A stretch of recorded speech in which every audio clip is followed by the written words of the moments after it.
श्रीराम समर्थ. गोपाल कृष्ण भगवान की जय. ओवी क्रमांक 144 आपण पाहूया. जैसे जीर्ण वस्त्र सांडीजे मग नूतन वेढीजे, तैसे देहांतराते स्वीकारीजे चैतन्यनाथे. इथे चैतन्यनाथ हा शब्द ज्ञानेश्वर महाराज वापरतायत. तो आत्मा चैतन्यपूर्ण आहे आणि तो या देहाचा मालक आहे, देहाचा नाथ आहे.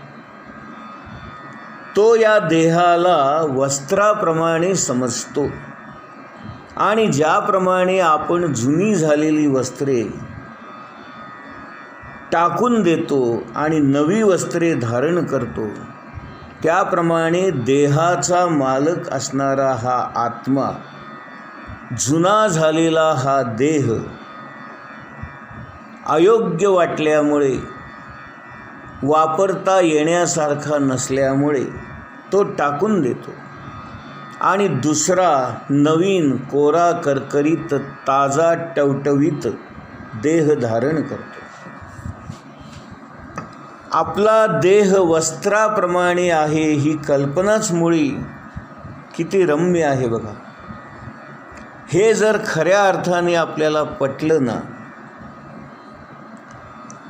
तर म्हातारपणी आपलं शरीर जीर्ण झालेलं आहे, म्हणजेच आता आपलं वस्त्र फाटत चाललेलं आहे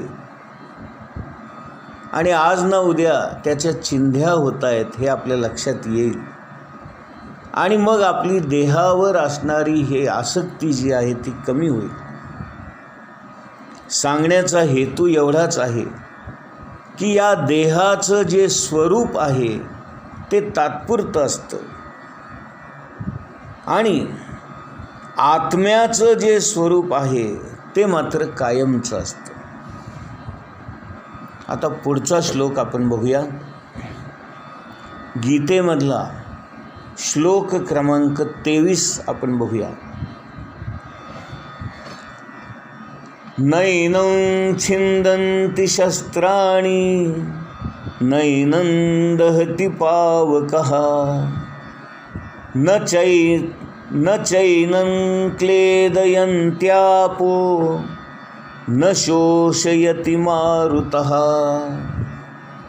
नैनं छिन्दन्ति शस्त्राणि नैनं दहति पावकः न चैनं क्लेदयन्त्यापो न शोषयति मारुतः. नैनं छिन्दन्ति शस्त्राणि नैनं दहति पावकः न चैनं क्लेदयन्त्यापो न शोषयति मारुतः. आता या श्लोकाचा अर्थ आपण बघूया. या आत्म्याचे कोणत्याही शस्त्राद्वारे तुकडे करता येत नाहीत. अग्नीद्वारे त्याला जाळता येत नाही, पाण्याद्वारे त्याला भिजवता येत नाही आणि वाऱ्याने त्याला सुकविताही येत नाही. आता आपण पुढचा श्लोक पण लगेचच बघूया. 24वा. अच्छेद्यो अयमदाह्यो अयम क्लेद्यो अशोष्य एवच नित्यः सर्वगतः स्थाणुर अचलो अयं सनातनः. अच्छेद्यो अयमदाह्यो अयम क्लेद्यो अशोष्य एवच नित्यः सर्वगतः स्थाणुर अचलो अयं सनातनः. अच्छेद्यो अयमदाह्यो अयम क्लेद्यो अशोष्य एवच नित्यः सर्वगतः स्थाणुर अचलो अयं सनातनः. आता या श्लोकाचा अर्थ आपण बघूया. आत्मा हा अविद्राव्य आहे, न तुटणारा आहे. त्याला सुकवणे किंवा भिजवणे किंवा जाळणे या गोष्टी शक्य होत नाहीत. तो नेहमी टिकणारा आहे, सर्वव्यापी आहे. त्याच्यामध्ये कोणत्याही प्रकारचा बदल होत नाही, परिवर्तन होत नाही. तो निश्चल असतो आणि नित्य असतो. भगवान श्रीकृष्ण अर्जुनाला या 2 श्लोकाद्वारे समजून सांगतायत, बाबा रे, या आत्म्याला कोणत्याही शस्त्राने आपल्याला तोडता येत नाही. अग्नी त्याला जाळू शकत नाही, पाणी त्याला भिजवू शकत नाही, वारा त्याला सुकवू शकत नाही. हा कायम असणारा नित्य आहे, सर्वव्यापक आहे.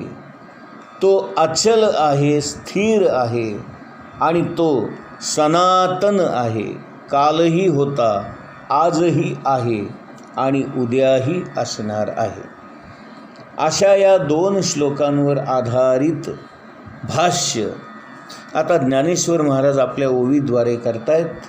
ओवी क्रमांक 145 आता आपण बघूया.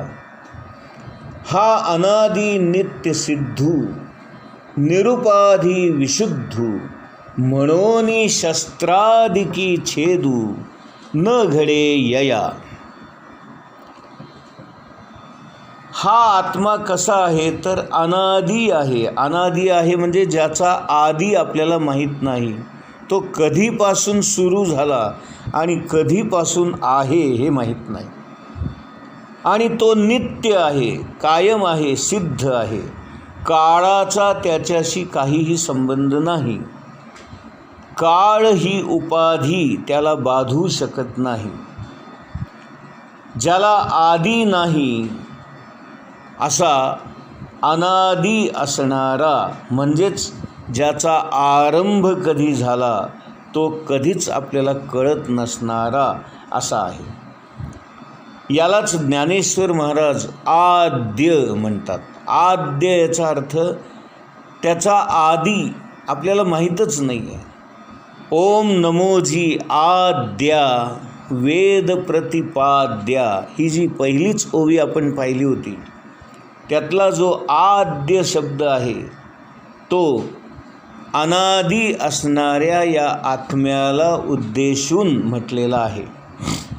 आत्मा केव्हा झाला, कसा झाला, त्याची निर्मिती का झाली, कुणी केली, या कोणत्याच गोष्टी कोणालाच माहीत नाहीत. इंग्लिशमध्ये याला इटर्नल असं म्हणतात. हा आत्मा स्वयंपूर्ण आहे, स्वयंप्रकाशी आहे, नित्यसिद्ध आहे आणि तो संपूर्ण आहे.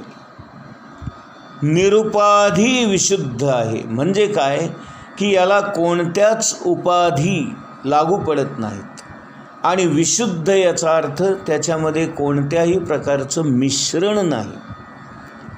आपल्या देहामध्ये मात्र पंचमहाभूते आणि 3 गुण यांचं मिश्रण असतं.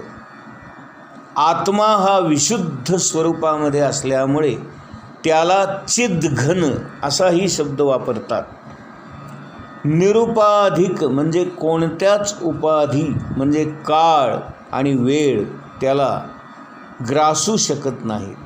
तो त्रिकाल अबाधित असतो. काळाचा त्याच्यावर कोणताही परिणाम होत नाही, वेळेचा कोणताही परिणाम होत नाही आणि स्थळाचाही कोणता परिणाम होत नाही. तो सगळीकडे असतो, सर्वव्यापी असतो. आणि म्हणून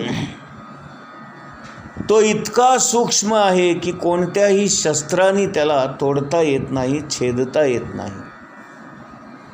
यातून आपण काय शिकायचं तर परमार्थामध्ये आपण सगळ्या उपाधी बाजूला केल्या पाहिजेत. माझी आई, माझा भाऊ, माझे वडील, माझी बायको, माझी मुलं, हे जे आपण माझं माझं माझं म्हणतो या सगळ्या गोष्टी आपण आपल्या स्वतःच मनाने आपल्यावर लादून घेतलेल्या उपाधी आहेत. हे आपण का लादून घेतो? तर या दृश्य जगाकडून, या लोकांकडून, या माणसांकडून आपल्याला सुख मिळेल असं आपल्याला वाटतं, पण प्रत्यक्षामध्ये हे नातेसंबंधच आपल्याला जास्त दुःखदायक होतात. कारण या संबंधांमागे कुठेतरी स्वार्थ लपलेला असतो. ज्ञानेश्वर महाराज स्पष्ट शब्दात सांगतात, जर आपल्याला उपाधी लावून घेण्याची एवढी हौसच असेल तर मी माझ्या सद्गुरूंचा, मी माझ्या भगवंताचा दास आहे, सेवक आहे, भक्त आहे, मी त्यांचा आहे, अशी उपाधी आपण लावून घ्यावी. ज्ञानेश्वर महाराज स्वतःला आपल्या गुरूंचा म्हणजे निवृत्तीनाथांचा दास समजतात. म्हणे निवृत्तीदासू असं ते आपल्या अभंगाच्या शेवटी म्हणतात. काटा हा काट्यानेच काढावा, त्याप्रमाणे उपाधी काढण्यासाठी आपल्याला दुसऱ्या उपाधींची गरज पडते. मग प्रपंचातल्या आणि संसारातल्या आणि नातेसंबंधातल्या या उपाधी काढण्यासाठी आपल्याला परमार्थातल्या काही उपाधींची आवश्यकता पडते.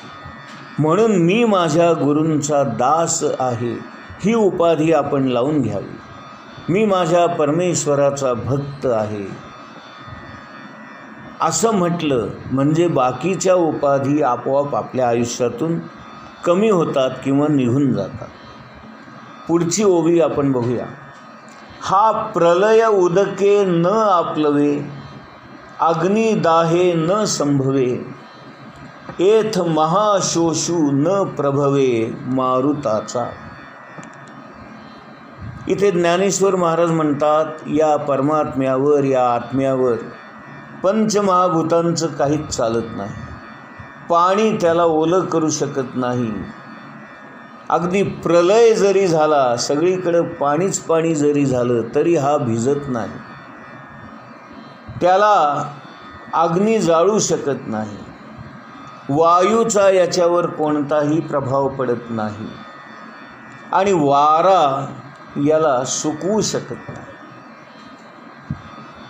पुढच्या ओवीमध्ये म्हणतायत, ओवी क्रमांक 147, अर्जुना हा नित्यू अचळू शाश्वतू सर्वत्र सदोदितू परिपूर्णू हा.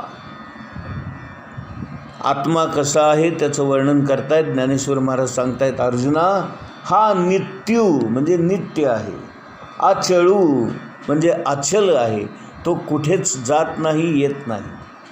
हा शाश्वतू म्हणजे कायम टिकणारा आहे, शाश्वत आहे.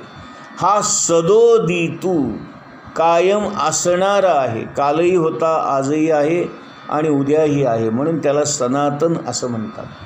आणि परिपूर्णू, या जगामध्ये एकमेव पूर्ण असणारी गोष्ट म्हणजे परमात्मा. बाकी सगळ्या गोष्टी या अपूर्ण आहेत.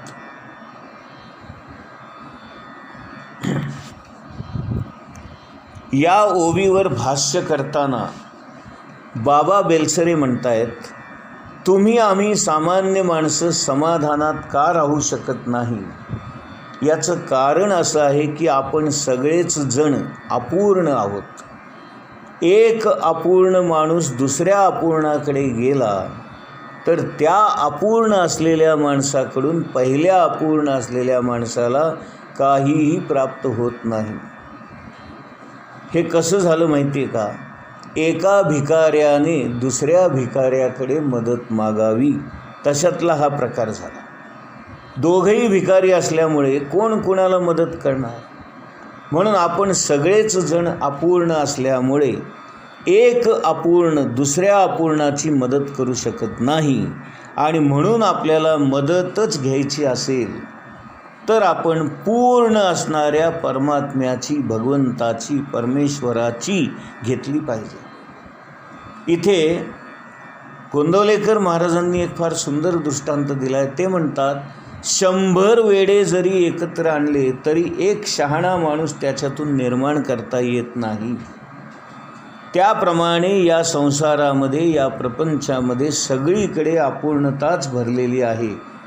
हजार वस्तू, हजार माणसं जरी एकत्र आणली तरी सगळेच अपूर्ण असल्यामुळे इथे पूर्णत्वाला जाणं शक्य नाही. आपल्या देहाचंच बघा, तो वाढतो, बदलतो, म्हणजेच त्याच्यामध्ये नित्य बदल होतो. आणि ज्या गोष्टी नित्य बदलतात त्या अपूर्ण असतात. जे पूर्ण आहे त्याच्यामध्ये बदल नाही, त्याच्यामध्ये कोणत्याही प्रकारची वाढ नाही, घट नाही. तो जसा आहे जसाच्या तसाच असतो. सत्पुरुषांच्या ठिकाणीच आपल्याला हे पूर्णत्व प्राप्त झालेलं पाहायला मिळतं, कारण ते त्या परमात्म्याशी, भगवंताशी एकरूप झालेले असतात. ते स्वतःला त्याच्यापासून अलिप्त मानतच नाहीत. आणि म्हणून काही मिळालं काय किंवा काही गेलं काय याचा त्यांना काही फरक पडत नाही. जोपर्यंत माणसाला देहाचं भान आहे, जोपर्यंत आपली देहबुद्धी आहे, जोपर्यंत आपली देहदृष्टी आहे, तोपर्यंत आपल्याला समाधान मिळणं शक्य नाही. गोपाल कृष्ण भगवान की जय.